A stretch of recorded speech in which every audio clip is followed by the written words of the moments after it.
You don't live around here. What do you do in this neighborhood? I just walked out of my house. Yeah, I doubt that. You don't look like someone who owns property here. Do you have a warrant or any legal reason to stop me? I don't need one. Something about you isn't adding up. You're detaining me on my own property because you decided I don't belong.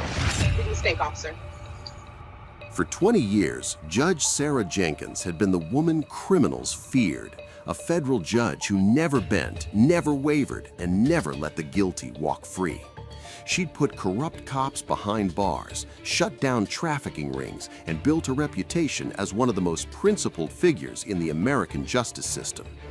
But none of that mattered on the peaceful morning her home security camera recorded a patrol officer storming up her driveway, accusing her on her own property of breaking into a nice neighborhood. In front of her 2 children, he demanded she prove she belonged, grabbed her arm, and tried to arrest her without a warrant. What happened next would end his career, ignite a lawsuit, and force the city to pay dearly. How does a defender of justice respond when injustice comes for her? And what will this officer do once he realizes, too late, who she is? Keep watching to see the downfall unfold.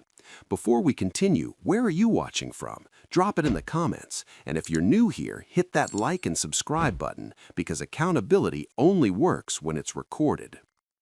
Judge Sarah Jenkins was born in 1975 in Chicago, Illinois. Her childhood had been defined by struggle and determination. Her mother, Dorothy Jenkins, had worked as a social worker in the South Side. Her father, Robert Jenkins, had been a high school teacher in a public school system perpetually underfunded and under-resourced. They had raised Sarah and her younger brother in a neighborhood where systemic inequality was not theoretical. It was visible on every block. It was lived every single day. She had watched the systems that were supposed to protect people fail those same people repeatedly. She had watched her mother work with families devastated by domestic violence, poverty, and neglect. She had watched her father teach children whose schools lacked basic resources. She had understood, even as a child, that the law was either a shield or a weapon. It depended on who wielded it. It depended on whether they wielded it fairly. She had decided early that she would become someone who wielded the law as a shield, as a protection, as a defense for people who had no other defense. She had graduated from the University of Illinois in 1997 with honors in criminal justice and political science. She had attended Northwestern Law School on a full scholarship after being accepted to Harvard and Yale as well. She had chosen Northwestern because she wanted to stay in Illinois. She wanted to work in the communities she knew. She had graduated in 2000, ranking in the top 7% of her class. She had chosen federal prosecution deliberately, not corporate law, not tax law, not the lucrative paths that many of her classmates had taken. Federal prosecution, where she could pursue violent criminals, traffickers, and those who exploited the vulnerable. Federal prosecution, where the most serious crimes were prosecuted, where victims could receive justice. For 19 years, she had worked as a federal prosecutor in the U.S. Attorney's Office, Northern District of Illinois. She had prosecuted human trafficking cases with meticulous attention to victim support and trauma-informed prosecution. She had prosecuted gang violence cases, gang-related murders, and organized crime cases. She had built a reputation as someone who was unrelenting in her pursuit of justice, meticulous in her preparation, and absolutely committed to securing convictions against the most dangerous criminals. Her conviction rate was 84% in cases that went to trial. That was exceptional for federal prosecution. In human trafficking cases, where the emotional trauma of victims made testimony difficult, it was revolutionary. She had secured convictions against 47 traffickers, removing them from the streets and preventing them from victimizing additional people. She had worked directly with survivors, counseling them through the trauma of testifying, supporting them emotionally through the legal process, and helping them understand their rights. She had been promoted to senior counsel in the criminal division at age 40. She had supervised other prosecutors. She had trained new attorneys on the specific challenges of trafficking cases. She had written the federal office's trafficking manual, which is now used in offices across the country. She had testified before Congress on the subject of human trafficking and prosecution strategies. Her name was known in law enforcement circles as someone who got results. someone who protected victims, someone who held predators accountable. When she was nominated to the federal bench at age 46, the nomination had come from President Joe Biden. She had been considered one of the most qualified judicial nominees in recent memory. She had been confirmed by the Senate with overwhelming support. She had taken the oath to uphold the Constitution. She understood that oath to mean that she would protect the vulnerable, that she would hold powerful people accountable, that she would enforce constitutional limits on authority, regardless of who wielded that authority. On the federal bench for 5 years, she had authored 41 published opinions. 19 of those opinions had reversed convictions or sentences on constitutional grounds. 8 had resulted in criminal charges being filed against law enforcement officers for misconduct. Her courtroom was known throughout the federal system as a place where victims were respected and where those who victimized were held accountable. She had sentenced 12 officers to federal prison for civil rights violations. Judge Sarah Jenkins was also a mother. She had 2 children, Marcus, age 9, and Zoe, age 7. She had adopted both children through the foster care system. Marcus had been abandoned at birth in an Illinois hospital. He had spent his first 3 years in temporary care before Judge Jenkins adopted him. Zoe had been removed from a home where she experienced severe neglect and physical abuse. She had been in foster care for 2 years before Judge Jenkins adopted her. Judge Jenkins had given both children stability, structure, love, a safe place to grow. She had taken them to counseling when they needed it. She had made sure they understood that they were wanted, that they were loved, that they belonged in a safe home where they would never be abandoned again. Being a mother and a federal judge was extraordinarily difficult. The hours were long, often 14-hour days. The emotional weight was heavy, making decisions that affected people's lives and freedom. But she had made it work. She had built a life that honored both her commitment to justice and her commitment to her children. She had hired a nanny. She had arranged her schedule to maximize time with Marcus and Zoe. She had made sure that despite her professional demands, her children knew they were her priority. She lived in a suburban neighborhood northwest of Chicago. The homes in the neighborhood were modest to middle class. Her home was a 4-bedroom colonial with blue shutters, a white fence, a driveway, and a small backyard where the children played. She had purchased it 6 years earlier after her judicial appointment. She had paid a mortgage. She had planted a garden. She had created a place where her children could grow up safely, where they would have memories of childhood, where they would feel secure. On the morning of the incident, Judge Jenkins had woken at 6:30 a.m. She had gone through her morning routine with the precision that characterized everything she did. She had prepared breakfast. She had made waffles because Zoe loved waffles, particularly when Judge Jenkins made them from scratch. She had squeezed fresh orange juice. She had made sure Marcus had his lunch packed for school, with the sandwich he preferred and the fruit he would actually eat. She had checked that both children had their backpacks, their homework, their required school documents. She had moved through her morning routine with calm efficiency. Nothing unusual, nothing extraordinary, just a mother preparing to take her children to school before heading to her workplace. This was a routine she had done hundreds of times. The rhythm was familiar. The schedule was tight but manageable. At 7:06 a.m., according to her home security camera, Judge Jenkins had told Marcus and Zoe to get their backpacks and meet her at the car. She needed to drop them at school by 7:45 a.m. The school was 15 minutes away. She needed to be at the courthouse by 8:30 a.m. for her first case. The schedule was tight but manageable. She had done this routine hundreds of times. She had walked them to the driveway. The morning was cool. The sun was just breaking through the clouds.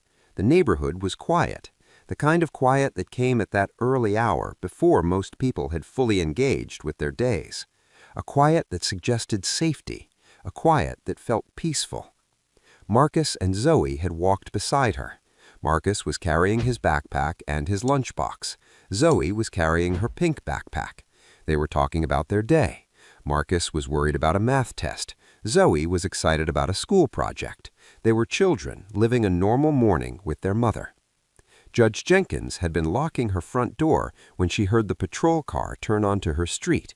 The sound was unremarkable. Patrol cars drove down residential streets constantly. She thought nothing of it. Officer Daniel Kovach was in his mid-30s, muscular, with a reputation in the department for aggressive stops and questionable decision-making. He had been on the force for 12 years. He had conducted approximately 2,000 traffic stops and pedestrian encounters. He had been the subject of 9 internal affairs complaints. All of them had been closed without discipline. The complaints were consistent in their pattern: aggressive approach, rapid escalation, accusations without evidence, racial profiling. But internal affairs had not pursued any of them. The cases had been closed. Officer Kovach had been cleared. He had continued working. At 7:08 a.m., according to the timestamp on his Bodycam, Officer Kovach had received a call from dispatch, a report of a possible breaking and entering in the neighborhood. The caller had stated that they saw a black woman acting suspicious near a house. No one had reported actually seeing a break-in. No alarm had been triggered. The report was vague, based on appearance and perception, not on any actual criminal activity. Officer Kovach had been instructed to investigate.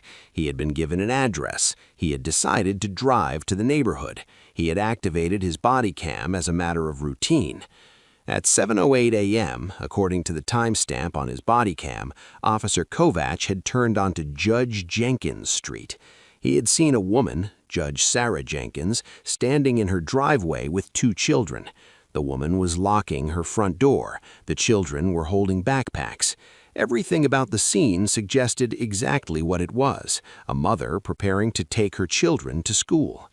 But Officer Kovach had made an instant calculation: a black woman, a nice neighborhood, a house that suggested wealth or at least middle-class stability. The calculation was not based on facts. It was based on assumption. The assumption that a black woman should not own or live in a nice house in a nice neighborhood. Officer Kovach had slowed his patrol vehicle. He had continued toward the house. He had not approached cautiously. He had approached with purpose, with certainty, with the conviction that he had identified someone who did not belong. He had pulled into the driveway. He exited his vehicle sharply. The Bodycam activated as he exited. The image showed the driveway from his perspective. The security camera would later show the same scene from a stationary angle. "Excuse me," Officer Kovach said. His voice was not friendly. It was accusatory. "What are you doing here?" Judge Jenkins turned. Her posture was open. Her hands were visible. She was not defensive. She was simply a woman who had been interrupted while preparing to leave her own home. "I'm taking my children to school," Judge Jenkins said. Her voice was calm, professional, the voice of someone used to speaking in controlled, measured tones. "We live here." "This is your house?" Officer Kovach asked. The question was phrased to suggest disbelief. The question was designed to communicate that he did not accept her explanation. "Yes," Judge Jenkins said. "This is my home. My children live here. We are preparing to go to school." Officer Kovach stepped closer. The Bodycam recorded the invasion of space, the physical pressure being applied through proximity. "I received a report of someone breaking into a nice neighborhood. Someone matching your description was seen acting suspiciously. I was locking my front door. I was not breaking into anything. I was leaving my own home with my children." Officer Kovach did not lower his voice. He did not step back. He stepped closer. "You're breaking into a nice neighborhood. That doesn't belong here." The words hung there. The Bodycam captured them. The security camera captured them. The moment where bias became explicit. The moment where assumption became accusation. the moment where a police officer stated clearly that a black woman should not be in a nice neighborhood. Marcus and Zoe had begun to look nervous. They sensed something wrong. They sensed that their mother was being treated as if she had done something wrong. They sensed threat. "Officer, I live here," Judge Jenkins said. Her voice remained calm, but something had shifted. It had become firmer. It had become the voice of someone who understood the law and understood that what was happening was illegal. "This is my home. I have every right to be here. My children live here. We have every right to be on our own property." "Do you have identification?" Officer Kovach asked. "Not on me," Judge Jenkins said. "I was about to take my children to school. I would not normally carry my identification to walk to my car in my own driveway." "Step away from the vehicle," Officer Kovach said. His hand had moved to his belt. "I need to verify your story." "My story?" Judge Jenkins said. "I am standing in my own driveway. This is not a story. This is where I live." "Step away from the vehicle," Officer Kovach repeated. Judge Jenkins did not move. She remained standing where she was. She was not being argumentative. She was simply refusing to comply with an order that had no legal basis. Officer Kovach moved toward her. His hand went to her arm. He grabbed her wrist, not gently, not with the care that would be shown to someone complying, with the force of someone asserting physical dominance. Marcus and Zoe began to cry. They could see that their mother was being handled roughly. They could see that something was very wrong. "Don't touch me," Judge Jenkins said. Her voice had changed. It was no longer calm. It carried the weight of a person who understood what was happening. "You are violating my Fourth Amendment rights. You are assaulting me in front of my children. This is all being recorded. You need to release me immediately." Officer Kovach did not release her. He pulled her wrist toward him. He turned her around. He pulled her hand behind her back. "You're under arrest for trespassing," Officer Kovach said. "I am not trespassing on my own property," Judge Jenkins said. Her voice was still controlled despite the situation. "You have no warrant. You have no probable cause. You are conducting an unlawful arrest." Officer Kovach applied handcuffs. The metal closed around her wrists with two distinct clicks. The Bodycam recorded the moment. The security camera recorded the moment. Marcus and Zoe were crying now. They were calling out to their mother. They were asking what was happening. They were confused and afraid. "Mommy!" Zoe cried out. She was 7 years old. She did not understand what was happening. She only understood that her mother was being taken away. "It's okay, baby," Judge Jenkins said. She was still calm. She was still trying to protect her children, even as she was being arrested. "It's okay. This is a mistake. Stay with your nanny. I will explain everything." The nanny, who had been inside the house preparing to leave with the children, had come to the door. Her name was Patricia. She had worked for Judge Jenkins for 3 years. She understood immediately that something terrible was happening. Officer Kovach was walking Judge Jenkins toward his patrol car. She was in handcuffs. She was being treated as a criminal. She was being arrested on her own property, in front of her children, without a warrant, without probable cause. Marcus and Zoe were running after their mother. Patricia was trying to hold them back. They were screaming. A neighbor, Margaret Chen, had come out of her house. She had heard the commotion. She had seen Judge Jenkins being handcuffed. She had seen the children crying. She immediately recognized what was happening. "That's Judge Jenkins," Margaret Chen said. Her voice was loud enough for others to hear. "That's our judge. Stop! You're making a mistake." Officer Kovach did not stop. He continued walking Judge Jenkins toward his patrol car. He was not listening. He was not caring about the reality of the situation. He was executing what he had decided to do. Other neighbors were emerging from their homes. They were seeing the spectacle. They were confused. They were alarmed. Several of them recognized Judge Jenkins. Several of them had seen her on local news. Several of them knew that she was a federal judge. Officer Kovac opened the rear door of his patrol car.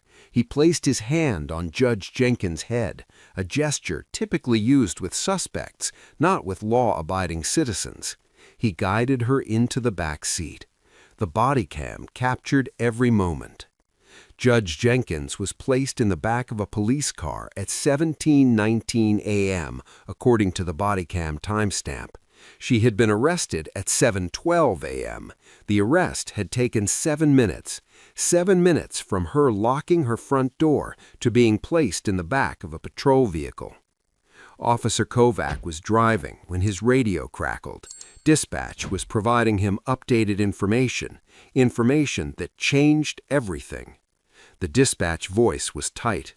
Unit 12, be advised, your detainee is identified as Federal Judge Sarah Jenkins, Northern District. Verify immediately. Officer Kovac's hands tightened on the steering wheel. The body cam captured his face in the rearview mirror. The moment of realization, the moment where he understood what he had done. He did not immediately release her. He continued driving. He was calculating. He was understanding in real time that he had made a catastrophic error, an irreversible error, an error that was being recorded. At 7:34 a.m., according to the body cam timestamp, a black SUV with federal agents pulled alongside Officer Kovac's vehicle on the highway.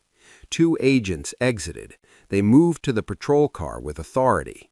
One agent opened the rear door where Judge Jenkins was seated, still in handcuffs. "Uncuff her," the agent said. His voice was calm but carried absolute authority. "Immediately." Officer Kovac hesitated. "Now," the agent repeated. Officer Kovac exited his vehicle. He walked to the back. He removed the handcuffs. Judge Jenkins' wrists were examined immediately. There were marks, red marks where the metal had pressed into her skin, bruises forming where the cuffs had been applied with force. "Your Honor," the agent said, his voice changing to deep respect, "I sincerely apologize for this situation." Judge Jenkins did not speak for a moment. She was gathering herself. She was breathing deeply. She was understanding what had just occurred. She had been arrested without probable cause. She had been arrested on her own property. She had been arrested in front of her children, and it had all been recorded. "I want his badge number," Judge Jenkins said. "I want his name. I want everything documented, and I will be filing a federal civil rights complaint." By the time Judge Jenkins had returned home to her children, the story was already beginning to spread. Patricia had called her attorney. Margaret Chen had called a news station. The security camera footage was already being copied and shared. By noon, the body cam footage had leaked to local news. By 2 p.m., it had been shared on social media. By 4 p.m., millions of people had seen a federal judge being arrested on her own property without a warrant. The reaction was immediate and intense. The police department's phone lines were flooded with calls. The mayor's office was receiving messages. The city council was being contacted. National news outlets were picking up the story. Internal Affairs opened an investigation immediately. They did not conduct a leisurely, careful review. They conducted an urgent investigation. They knew the optics were catastrophic. They knew the legal exposure was enormous. Officer Kovac was placed on administrative leave, not suspension with pay, administrative leave pending investigation. His badge was surrendered. His access to the police station was revoked. The investigation concluded within 72 hours. The findings were clear and damning. Unlawful stop, unlawful detention, unlawful arrest, no probable cause, no reasonable suspicion, racial profiling, assault, all violations of constitutional law, all violations of department policy. An legal expert appeared on television to break down what had occurred. She explained the Fourth Amendment requirement for probable cause. She explained that an officer cannot arrest someone simply because they believe the person looks suspicious. She explained that Officer Kovach had violated the most fundamental protections of the Constitution. Judge Jenkins filed a federal civil rights lawsuit. She named Officer Kovach individually. She named the police department. She named the municipality. She named the city. The lawsuit claimed false arrest, civil rights violation under 42 U.S.C. Section 1983, violation of Fourth Amendment rights, violation of 14th Amendment rights, emotional distress to minors, assault, battery, abuse of authority, racial discrimination. The amount demanded in damages was substantial, but more than monetary compensation, Judge Jenkins was demanding accountability. She was demanding that the system acknowledge what had happened and ensure it would not happen again. Officer Kovach's defense was weak. He claimed he had received a report of suspicious activity, but the report had not matched Judge Jenkins at all. The report had been vague. The report had been based entirely on appearance. The Bodycam footage showed clearly that Judge Jenkins had done nothing suspicious. She had been locking her door and preparing to leave her home with her children. Witnesses testified. The nanny testified about the children's trauma. Neighbors testified about what they had witnessed. A law enforcement expert testified about racial profiling patterns in police stops. A constitutional law professor testified about Fourth Amendment violations. The jury watched the Bodycam footage repeatedly. They saw Officer Kovach approach with hostility. They saw him refuse to accept simple explanations. They saw him escalate without cause. They saw him grab Judge Jenkins and place her in handcuffs. They saw him refuse to stop even when the truth became apparent. Several jury members were visibly shaken by what they saw. Officer Kovach testified. He claimed he had been responding to a report. He claimed he had had reasonable suspicion. He claimed that Judge Jenkins had been evasive and non-compliant. But the Bodycam footage contradicted every statement he made. The footage showed him escalating without cause. The footage showed Judge Jenkins remaining calm despite his hostility. The jury deliberated for 9 hours. They reviewed the footage multiple times. They reviewed the law. They asked questions of the judge about the standard for reasonable suspicion. They asked questions about the standard for probable cause. They were taking their responsibility seriously. On day 2 of deliberation, they returned with a unanimous verdict. Officer Daniel Kovach had violated Judge Sarah Jenkins' constitutional rights. He was liable for civil rights violations. He was liable for false arrest. He was liable for assault. Officer, what exactly am I being confronted for? Step back from the car. We got a call about you. A call for what? I'm putting groceries in my trunk. You fit the description. That's all you need to know. The seat's right here. You haven't asked to see it. Turn around. Hands behind your back. You're detaining me without probable cause. My name is Byron Ashford. I'm sure you recognize the name. The Westfield Shopping Center parking lot sat half full on a Saturday afternoon. Families loaded groceries into minivans. A child rode in a shopping cart while his mother pushed. An elderly couple walked arm in arm toward the entrance. Somewhere near the pharmacy, a car alarm chirped once and fell silent. The timestamp on the Bodycam footage would later read 14:23:17. Byron Ashford stood at the open trunk of his silver sedan, placing grocery bags into the cargo space with methodical care. 2 large brown paper bags, heavy with produce and staples. A smaller plastic bag with eggs positioned carefully so nothing would shift during the drive home. His receipt was folded in his left hand, a habit from years of expense tracking, of documenting everything. He wore a charcoal suit, tailored precisely, with a light blue dress shirt open at the collar. He had come from the office, stopping for groceries on his way home. His briefcase sat in the back seat. His bar identification was in his wallet. His business cards were in a leather case in his jacket pocket. 23 years in law, 8 as a city prosecutor building cases against financial criminals and corrupt officials. His conviction rate in that office had become a benchmark.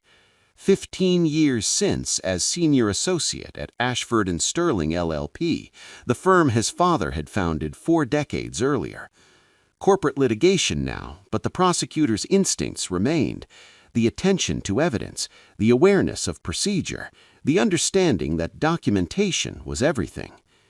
Every other Saturday, he volunteered at a community center on the city's east side, teaching teenagers their constitutional rights during police encounters.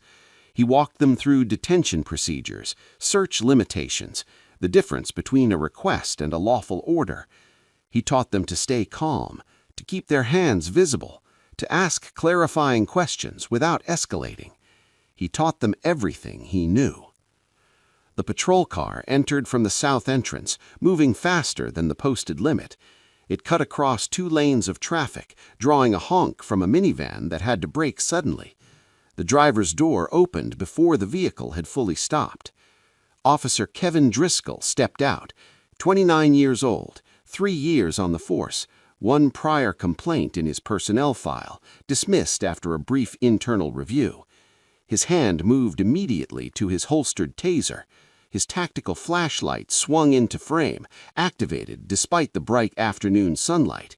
His breathing was already elevated, audible on the Bodycam's microphone before he had taken 3 steps. He crossed the lot in aggressive strides, closing distance with the urgency of someone responding to an active threat. There was no active threat.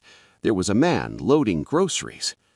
"Step away from the vehicle. Hands behind your head. We got a report of a guy matching your description shoplifting high-end electronics." Byron turned, a grocery bag still in his hands.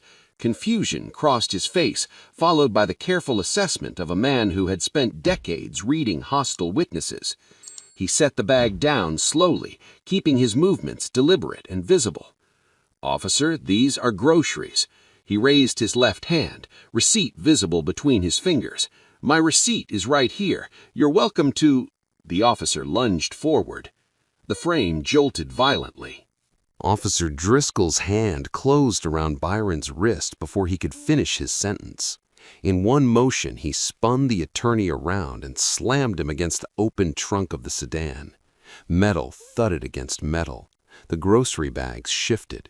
Inside one of them, the sharp crack of eggs breaking was audible on the Bodycam's microphone. Byron's cheek pressed against the cold metal of the trunk lid. His suit jacket bunched awkwardly around his shoulders. The receipt fluttered from his fingers, drifting to the pavement beside a wheel well. "I said, hands behind your head." "Officer, that's completely unnecessary."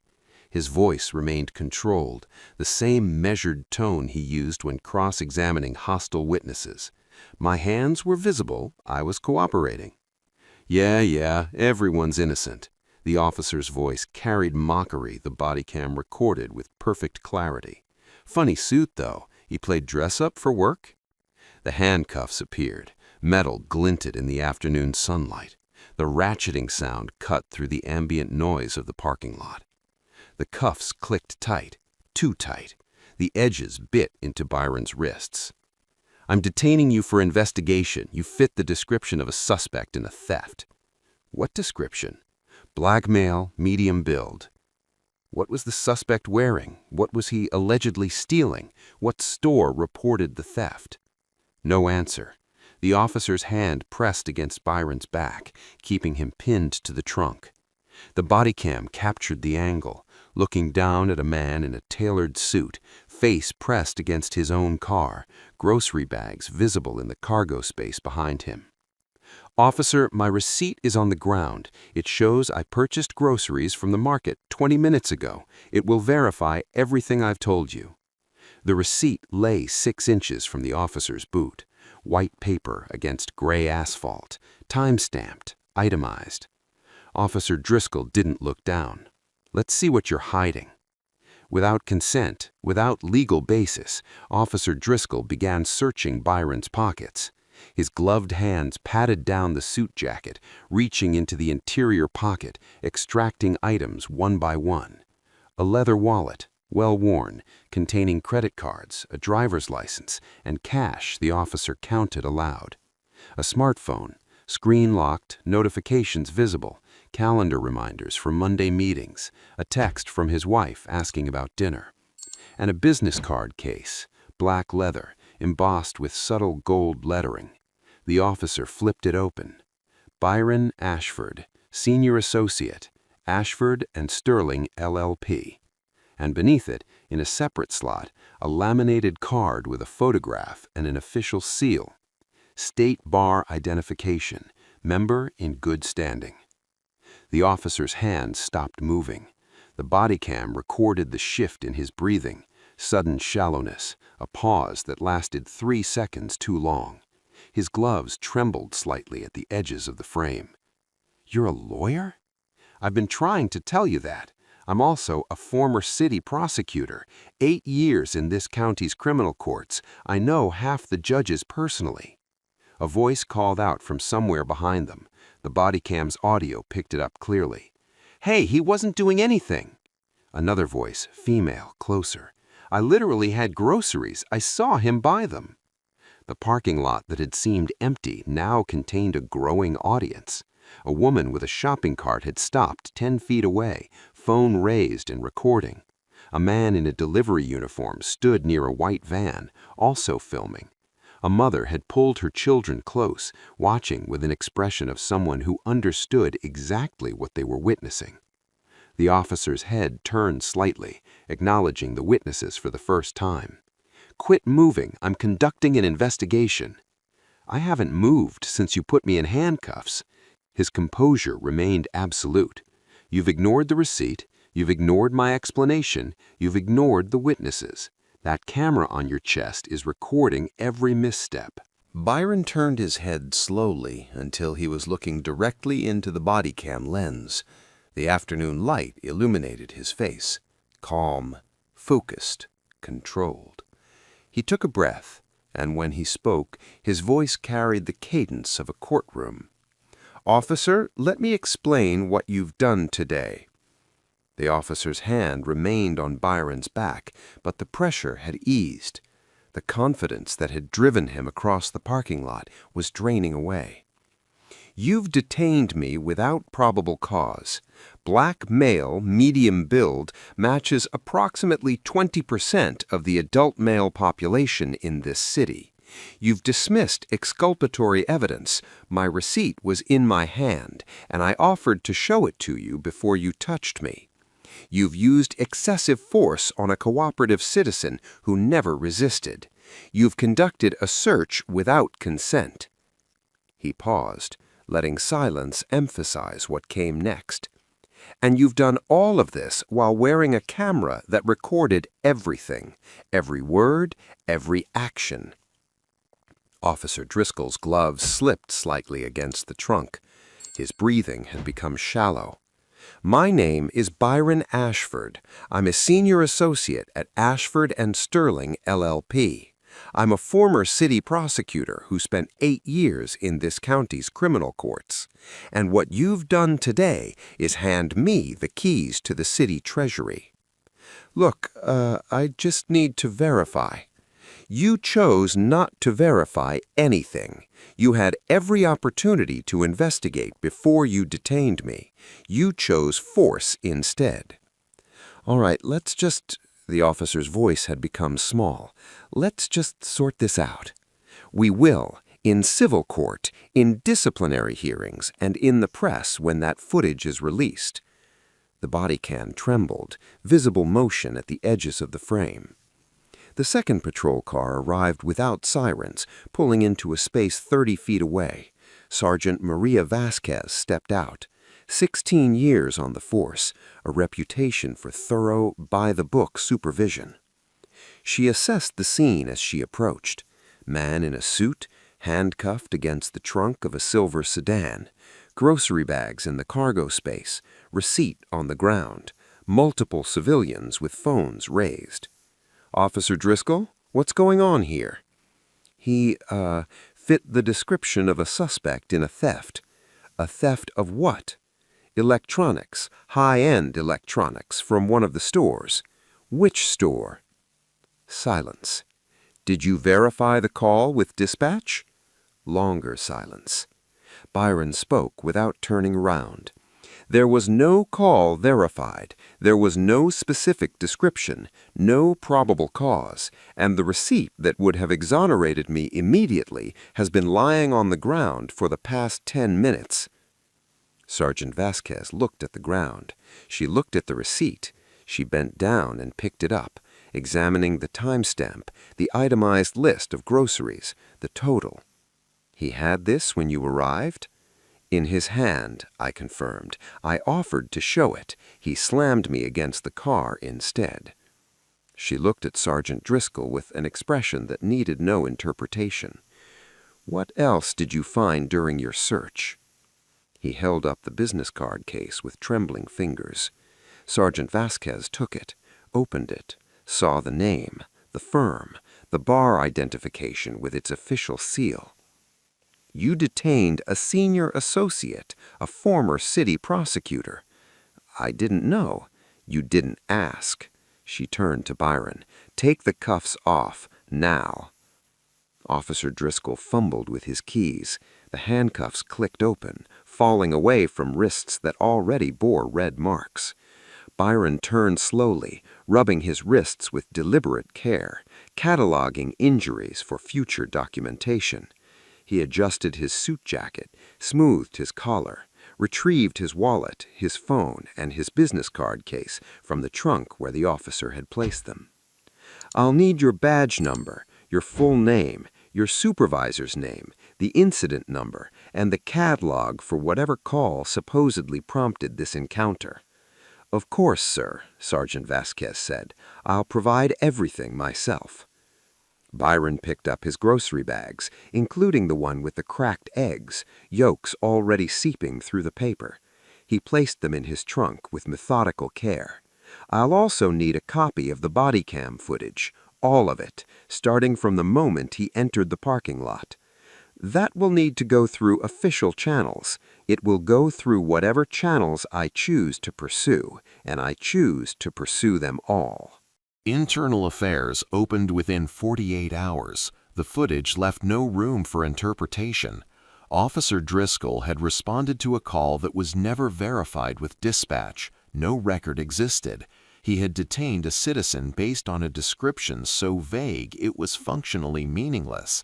He had ignored exculpatory evidence offered before any force was used. He had conducted a search without consent. He had applied excessive force to a cooperative citizen. His incident report, filed 3 hours after the encounter, bore no resemblance to reality. It described a suspicious individual who had refused to comply with lawful orders and had made furtive movements toward his pockets. It claimed the receipt had never been visible, that the identification had only been discovered after the detention was complete, that the force used was reasonable under the circumstances. The Bodycam showed Byron lifting his receipt before he was touched, showed him explaining, showed the officer lunging before those words were finished, showed the slam, the cuffs, the search conducted without a single question asked. The Department of Justice opened a federal civil rights investigation within the week. The district attorney's office faced an unusual situation. Byron had worked there for 8 years. He had trained some of the current prosecutors. The office recused those who had worked with him directly, but the case proceeded with the rigor the evidence demanded. Officer Kevin Driscoll was charged with official misconduct, battery, civil rights violations, and filing a false police report. The trial lasted 4 days. The Bodycam footage was played for the jury 3 times. Byron testified for 2 hours, walking through each moment of the encounter with precision. The jury deliberated less than 5 hours. Guilty on all counts. Sentencing took place 6 weeks later. You had a badge, the judge said. You had training. You had a camera recording every action you took, and you still chose to violate a citizen's constitutional rights based on nothing more than the color of his skin and the neighborhood where he was shopping. Officer Driscoll stood with his head bowed. 5 years in state prison, 3 years probation upon release, permanent revocation of your law enforcement certification. The gavel fell. The civil case proceeded on a parallel track. Byron's firm did not represent him directly, a conflict of interest, but the attorneys they recommended were among the best civil rights litigators in the state. The city's legal team watched the Bodycam footage in a conference room on the 12th floor of the municipal building. They watched it 4 times. They consulted with their insurance carrier. They calculated the cost of a jury trial, not just the financial exposure, but the reputational damage, the political fallout, the image of a senior associate with a flawless record being slammed against his own car while holding a receipt for groceries. They settled for $7 million. The announcement came 5 months after the incident. Byron stood at a podium in front of the county courthouse, flanked by his attorneys. "This settlement is not about money," he said. "I've spent my career believing in the law. I've prosecuted criminals. I've defended corporations. I've argued before judges and juries." He paused. What happened in that parking lot had nothing to do with evidence. An officer saw a black man in a nice suit loading groceries into a nice car, and he decided that didn't make sense. He decided I didn't belong. He was so certain of that assumption that he ignored the receipt in my hand, the explanation I was giving, and every principle of law enforcement he had sworn to uphold. The settlement funds were allocated according to a plan Byron had developed in the weeks following the incident, a portion to criminal justice reform organizations, a portion to his community legal education program, expanding it to serve more teenagers, a portion to establish scholarships for law students from underrepresented communities. The city council, under pressure from footage that had circulated nationally, passed new legislation within 3 months. The Ashford mandate required immediate release of any Bodycam footage involving claims of racial profiling. No more delays, no more technical difficulties, no more convenient failures. "No more lost tapes," Byron said at the signing ceremony. "When an officer acts, the public has a right to see it." Officer Kevin Driscoll served his sentence at a state correctional facility 200 miles from the city where he had once worn a badge. His law enforcement certification was permanently revoked. His name was entered into the Brady-Giglio database, ensuring that any future employer in any jurisdiction would know. He was unemployable in law enforcement. He would remain so for life. The department that had employed him underwent mandatory retraining. Every officer completed a 40-hour course on constitutional rights, racial bias, and proper detention procedures. The training materials included footage from the Ashford incident, with legal experts explaining exactly what went wrong at each stage. Sergeant Maria Vasquez was promoted to lieutenant, recognized for her handling of a situation that could have escalated further. She spoke at community forums, acknowledging the department's failures and outlining changes. Byron returned to his practice, continued his work in corporate litigation, his reputation enhanced rather than diminished. Clients who had heard about the incident sought him out specifically, trusting a man who had demonstrated composure under impossible circumstances.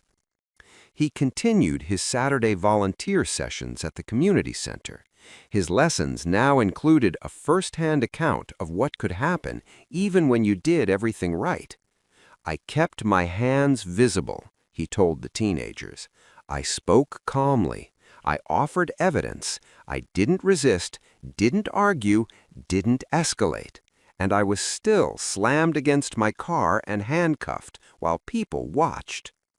They listened with an attention that had intensified since the footage went viral. So why do we still teach these techniques? Because they matter. Not because they guarantee safety, nothing guarantees that, but because they create a record. They establish what you did and what was done to you. They give you evidence when it's time to demand accountability. He paused. The camera on that officer's chest recorded everything. His violations, my composure, the truth. And when it was over, the truth was what mattered. The footage remains archived in federal databases, in news archives, in training materials used by police departments across the country. It shows a parking lot on a Saturday afternoon, a man loading groceries into his car, an officer who saw something that wasn't there and acted on assumptions that destroyed his career. And it shows a receipt lying on the asphalt, ignored until it was too late.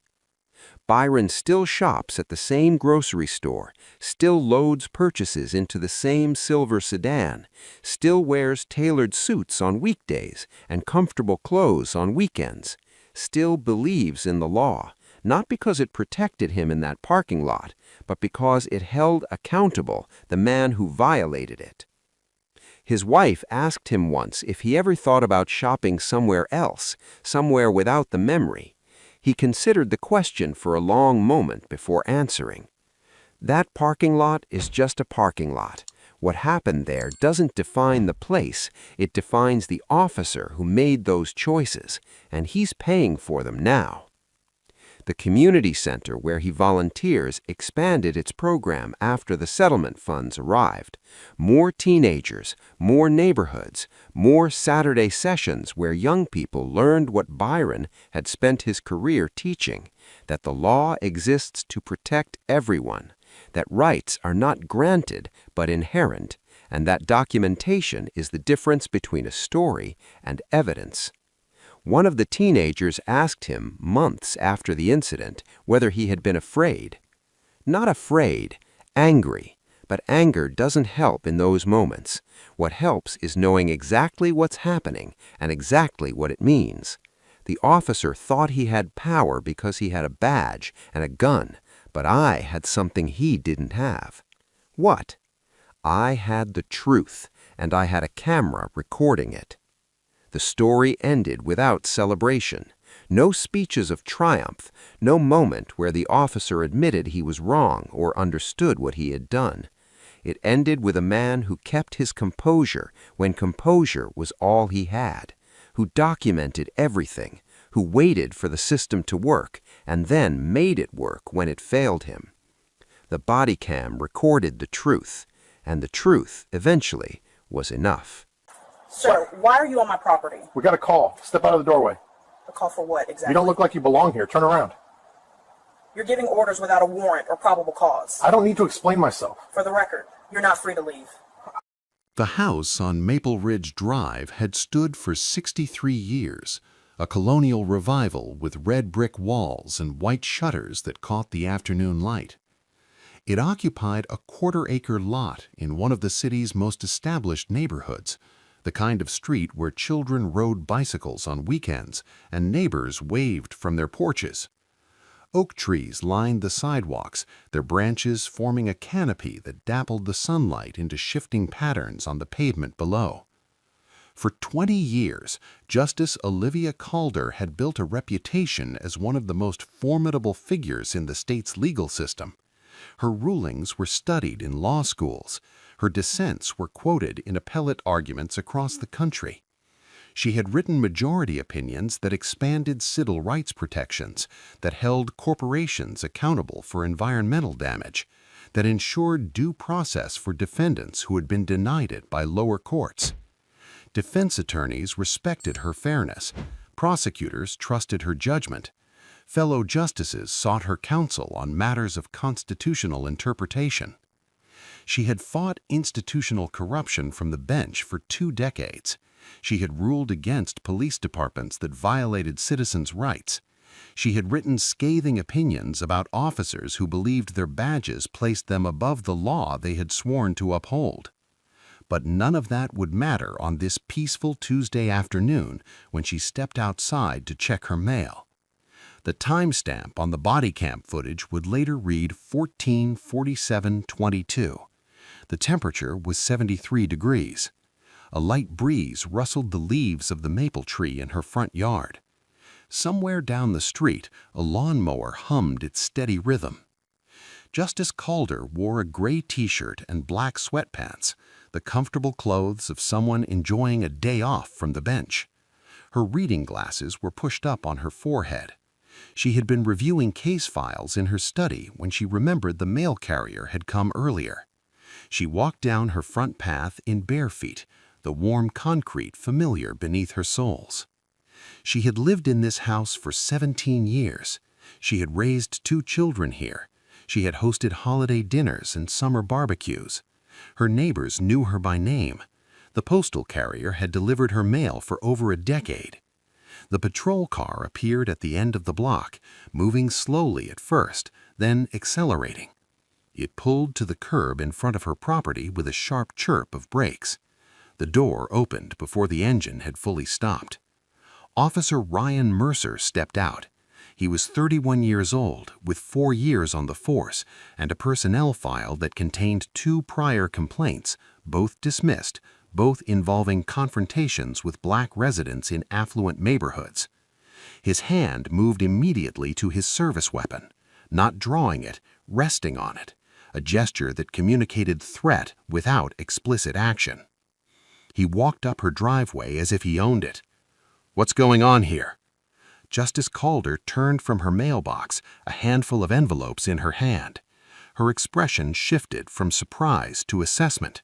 She had seen this posture before, in courtrooms, in depositions, in the testimony of officers who believed their authority was absolute. "I'm checking my mail." Her voice was calm, measured, the same tone she used when questioning attorneys who had failed to prepare their arguments. "Why are you on my property?"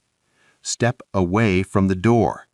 The words were not a request, they were a command, delivered with the expectation of immediate compliance. Officer Mercer continued up her driveway, closing the distance between them with deliberate strides. "Excuse me?" Justice Calder remained where she stood. "What's going on?" "You don't belong here." His voice was sharp, dismissive. "Turn around now." The Bodycam captured everything: the afternoon light, the red brick of the house, the woman in casual clothes holding her mail, and the officer advancing toward her with his hand on his weapon. The audio picked up the distant lawnmower, the rustle of leaves, and the steady cadence of an encounter that was about to spiral beyond control. Justice Calder did not turn around. She did not step away from her door. She stood her ground on the property she had owned for 17 years, in front of the house where she had built her life, and she asked the question that any citizen had the right to ask. "What is your probable cause for being on my property?" Officer Mercer's jaw tightened. The Bodycam captured the shift in his expression, the flicker of irritation that crossed his face when he encountered resistance instead of compliance. He had expected fear. He had expected submission. He had expected the automatic deference that his uniform usually commanded. "I don't need to explain myself to you." "Actually, you do." Justice Calder's voice remained steady. 20 years on the bench had taught her how to control her tone under pressure, how to project calm authority even when facing hostility. "This is my private property. You have no warrant. You have no probable cause. You have no legal basis to be here." "We got a call about a suspicious person." "A suspicious person doing what? Checking her mail at her own house?" The officer stepped closer. His body language was aggressive now, shoulders squared, chin lifted. The Bodycam angle shifted as he moved, capturing Justice Calder from above, a framing that made her appear smaller, more vulnerable, even as her words carried the weight of legal precision. "You don't look like you belong in this neighborhood." The words hung in the air. The Bodycam recorded them with perfect clarity. The lawnmower continued its distant hum. The afternoon light remained golden and warm. And in that single sentence, Officer Ryan Mercer had revealed the true nature of his presence on her property. Justice Calder's expression didn't change. She had heard variations of this sentiment before, in case files, in testimony, in the countless encounters she had reviewed from the bench. She knew what it meant. She knew what it revealed. "I've lived here for 17 years," she said. "I suggest you leave my property before you make this situation worse for yourself. I'll leave when I'm satisfied you're supposed to be here." He reached for his handcuffs. "Turn around and put your hands on the wall." "No." The refusal was quiet but absolute. Justice Calder did not raise her voice. She did not step backward. She stood in her own driveway, on her own property, and she declined to submit to an unlawful order. That wasn't a request. And this isn't a lawful detention. You have no reasonable suspicion of any crime. You have no probable cause. You're on private property without a warrant and without consent. Everything you're doing right now is being recorded by your own camera. Officer Mercer's breathing changed. The Bodycam's microphone picked up the acceleration, the shallow inhales of a man whose authority was being challenged by someone who understood the law better than he did. His hand moved from his handcuffs to Justice Calder's wrist. He grabbed her. His fingers closed around her wrist with force that would leave bruises. In one motion, he spun her toward the brick wall of her own home, pressing her against the rough surface. The mail scattered from her hand, envelopes drifting to the concrete, a magazine sliding across the driveway. The Bodycam captured the violence in shaking frames. The lens tilted as Officer Mercer maneuvered her against the wall. The audio recorded the scrape of shoes on concrete, the officer's heavy breathing, the soft grunt of impact as Justice Calder's shoulder struck brick. She did not struggle. She did not resist. She kept her hands visible, her movements controlled, even as her cheek pressed against the wall of the house she had called home for nearly 2 decades. "You are making a serious mistake," she said. Her voice was strained but steady. "Everything you're doing is being documented." "Shut up." He pulled her wrists behind her back. The handcuffs appeared, metal glinting in the afternoon light. He ratcheted them tight, too tight, the edges biting into her skin. "What are you charging me with?" "Trespassing, resisting arrest." "Trespassing on my own property?" Despite her position, despite the pain in her wrists, a note of something almost like pity entered her voice. "You're going to regret this." Officer Mercer leaned close. His face was inches from her ear. The Bodycam captured his profile, the clenched jaw, the sweat beginning to form at his temple, the rigid posture of a man who had committed to a course of action and couldn't find his way back. And then he spoke a word, barely a whisper, almost inaudible to anyone else. But the Bodycam's microphone was sensitive. It was designed to capture evidence, and it recorded that single syllable with perfect, damning clarity. Justice Calder closed her eyes for a moment. When she opened them, her expression had changed. The careful neutrality was gone, replaced by something colder, something that officers who had appeared before her bench would have recognized immediately. "Officer," she said, her voice carrying a new edge, "I need you to listen very carefully to what I'm about to tell you." She turned her head slowly, deliberately, until she was looking directly into the Bodycam lens. The afternoon light caught her face, illuminating features that had graced legal publications, that had appeared on news broadcasts during landmark rulings, that were familiar to anyone who followed the state's judicial system. "For the record," she said, her voice clear and precise, each word articulated with the careful diction of someone accustomed to being transcribed, "I am State Supreme Court Justice Olivia Calder." The officer's grip loosened almost imperceptibly. "This is my home. I have lived here for 17 years. I am within my constitutional rights. You are trespassing on private property. You have committed assault. You have made a false arrest without probable cause. And you have just used a racial slur while detaining a sitting member of the state's highest court." She paused, allowing the words to settle. "You are going to regret this for the rest of your life." Officer Mercer's breathing had become ragged.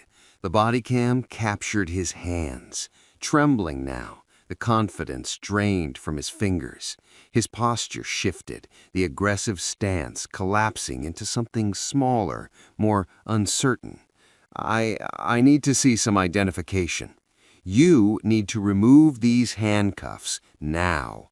I can't just— Yes, you can, and you will. Justice Calder's voice carried the weight of 2 decades of judicial authority. Because every second you keep me restrained, you're adding to the federal charges you're already facing. The officer fumbled with his keys. His hand shook as he unlocked the cuffs. The metal fell away, and Justice Calder rubbed her wrist slowly, deliberately, ensuring the body cam captured the red marks that were already forming. She reached into her pocket and withdrew a leather credential holder. She opened it with practiced ease, holding it where the camera could see clearly. The gold-embossed seal of the State Supreme Court caught the afternoon light. The words were unmistakable: State Supreme Court Justice. The officer Mercer stepped backward. His face had gone pale beneath his tan. The swagger that had carried him up her driveway had evaporated completely. I didn't know. That's exactly the problem, Justice Calder said. You didn't know. You didn't ask. You didn't investigate. You saw a black woman in an affluent neighborhood and you assumed she didn't belong. She lowered the credential but kept her eyes fixed on his. You assumed wrong. The body cam captured his face, the dawning horror, the realization that his career had just ended on this peaceful suburban driveway. Your name? She asked. He didn't answer. Badge number? Silence. It doesn't matter, she said. I'll have both within the hour, along with your personnel file, your training records, and your complete history of civilian complaints. She bent to pick up her scattered mail, moving with the unhurried grace of someone who had already won. Start thinking about your defense attorney. You're going to need a good one. The backup units arrived within 12 minutes. 2 patrol cars, lights flashing, pulling up to the curb in front of a house that had never before required police attention. The officers who emerged found their colleague standing in the driveway, pale and silent, while a woman in casual clothes collected envelopes from the concrete. Sergeant Patricia Vance was the senior officer on scene. She had 22 years on the force and a reputation for thorough, by-the-book policing.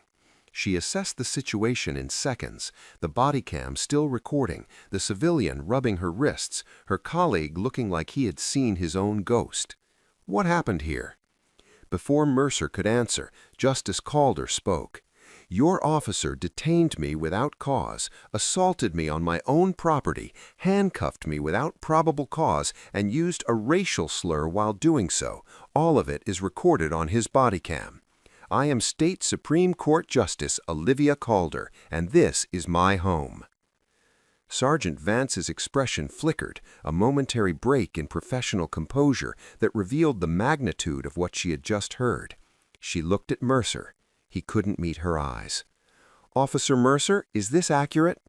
He didn't respond. The sergeant turned back to Justice Calder. Ma'am, I apologize for it.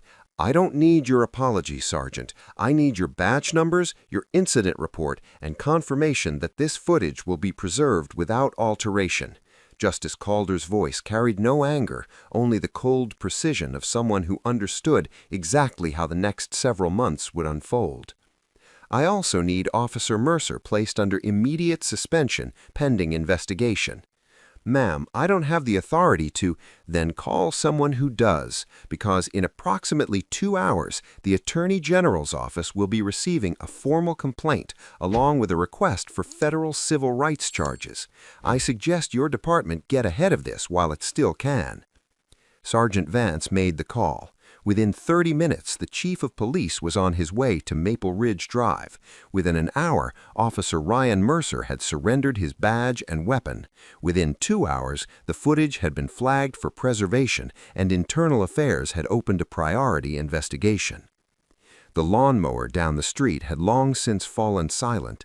Neighbors had gathered on their porches, watching the patrol cars, the arriving officials, the quiet woman who had lived among them for 17 years and who now stood at the center of something that would change everything. Justice Calder went back inside her house. She poured herself a glass of water. She sat in her study, surrounded by the case files she had been reviewing before the mail seemed important.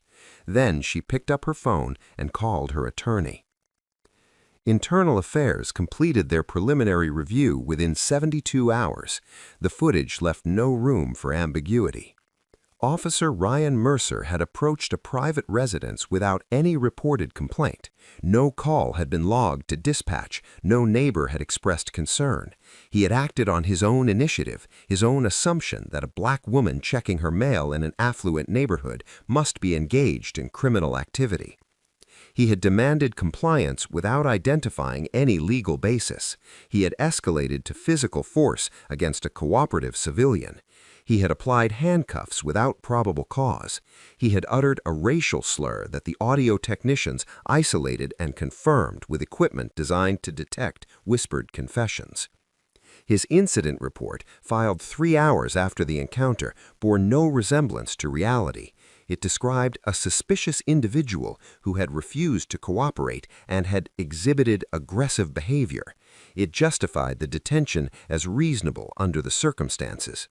The Bodycam showed a woman in sweatpants holding her mail. The Department of Justice opened a federal civil rights investigation within the week. The footage was reviewed by attorneys who specialized in police misconduct cases, who had seen hundreds of similar encounters, but rarely one so clearly documented, so unambiguously damning. The city's legal team assessed their options in a conference room on the 19th floor of the municipal building. They watched the footage 4 times. They listened to the enhanced audio of the slur. They reviewed Justice Calder's 17 years of property records, her 20 years of judicial service, her complete absence of any criminal history. They calculated the cost of litigation. They imagined that footage played before a jury, 12 citizens watching a state Supreme Court justice handcuffed against the wall of her own home while an officer whispered a racial epithet. They didn't imagine it for long. The settlement offer came within 6 weeks, $4.5 million, the largest payout in the city's history for an incident that didn't involve death or permanent physical injury. Justice Calder's attorney conveyed the offer. She accepted it the same day, not because the money mattered, but because a trial would have delayed the criminal proceedings, and she wanted those to move forward. She wanted the world to see what the Bodycam had recorded. The federal charges were filed 3 months after the incident. Deprivation of rights under color of law, aggravated assault, filing a false police report, obstruction of justice. Ryan Mercer sat at the defense table in a suit that didn't quite fit, his attorney beside him, facing a prosecution team that had built their case around 47 minutes of Bodycam footage and the testimony of one of the most respected jurists in the state.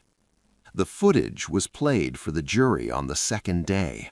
The courtroom was silent as they watched. The approach, the confrontation, the escalation, the assault, the revelation. The audio of the slur was enhanced and amplified, filling the room with a single whispered syllable that had cost a man his career and would soon cost him his freedom. Justice Calder testified on the 3rd day. She wore the same black robe she wore on the bench, a deliberate choice, a visual reminder of the authority that Officer Mercer had violated. Her testimony was precise, chronological, devastating. She described each moment of the encounter with the same care she brought to her written opinions, each detail building toward an inescapable conclusion. The defense argued confusion, miscommunication, a regrettable misunderstanding that had spiraled beyond the officer's control. They suggested that Justice Calder's failure to immediately identify herself had contributed to the escalation.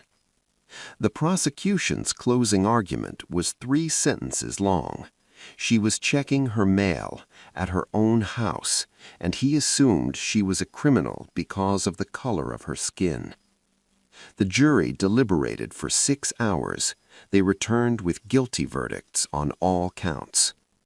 The sentencing hearing took place 4 weeks later. Officer Mercer's attorney presented character witnesses, colleagues who spoke of his dedication, family members who described his good intentions, a former supervisor who called the incident an aberration. The judge, a colleague of Justice Calder's, though not from the same court, listened to it all. Then he delivered his sentence. Officer Mercer, you were entrusted with a badge and a weapon and the authority to enforce the law. You betrayed that trust. You saw a black woman in her own neighborhood, in her own driveway, at her own home, and you decided, without evidence, without cause, without any legal basis, that she did not belong. He paused. You detained her. You assaulted her. You handcuffed her against the wall of her own house. You used a racial slur while doing so. And then you filed a false report attempting to justify your actions. The courtroom was silent. You will have 10 years to contemplate the consequences of those choices. 10 years to consider what it means to wear a badge. 10 years to understand that the authority you abused was never yours to abuse. The gavel fell. Officer Ryan Mercer was led from the courtroom in handcuffs, the same restraints he had once applied to others. The footage spread across the country within days of the verdict. News networks played it on loop. Legal analysts dissected each frame. Social media amplified every second. The whispered slur was isolated, enhanced, and broadcast into millions of homes. But Justice Olivia Calder had no interest in viral fame. She had something more substantial in mind. 6 months after the settlement, she stood before the state legislature in the same black robe she had worn during her testimony. The chamber was filled to capacity. Legislators, journalists, advocates, citizens who had followed the case and wanted to witness what came next. "What happened to me," she said, her voice carrying to the back rows, "happens every day to people who do not have credentials in their pockets, people who cannot invoke the authority of a state Supreme Court, people whose word would not be believed over an officer's report." She paused, letting the silence settle. "I was lucky. I had a Bodycam recording the truth. Many do not. Many have their encounters filtered through incident reports written by the very officers who violated their rights. Many have no evidence at all, only their word against a badge." The legislation she proposed became known as the Calder precedent. Its provisions were comprehensive. Any officer who intentionally disabled, interfered with, or obstructed Bodycam recording during a civilian encounter would face automatic termination and felony charges. Any officer who filed a false report following a use of force incident would face the same. Independent review boards would examine footage before official reports were finalized.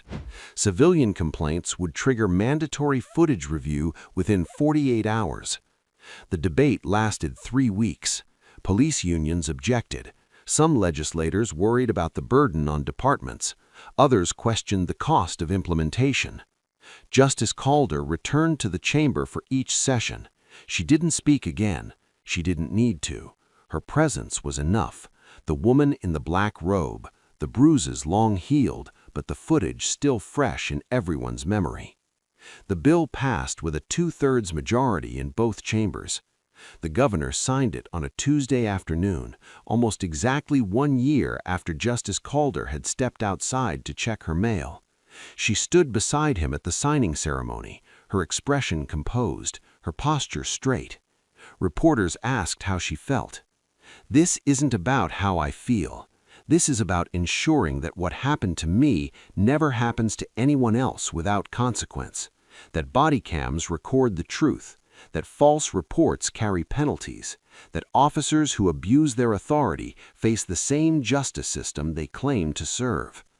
She donated half her settlement to legal aid organizations serving communities that had no Supreme Court justices among their residents. She funded scholarships for students pursuing civil rights law. She established a foundation focused on police accountability training. Ryan Mercer appealed his conviction. The appeal was denied. He serves his sentence in a federal facility 400 miles from the city where he once wore a badge. His name appears in training materials now, not as a cautionary tale, but as a documented example of what happens when authority forgets its boundaries. The house on Maple Ridge Drive stands unchanged. The red brick catches the afternoon light. The oak trees shade the sidewalk. The neighbors still wave from their porches. Justice Olivia Calder still checks her mail in bare feet on warm afternoons. She still wears comfortable clothes on her days off from the bench. She still lives the quiet, private life she built over 17 years in a neighborhood where she belongs.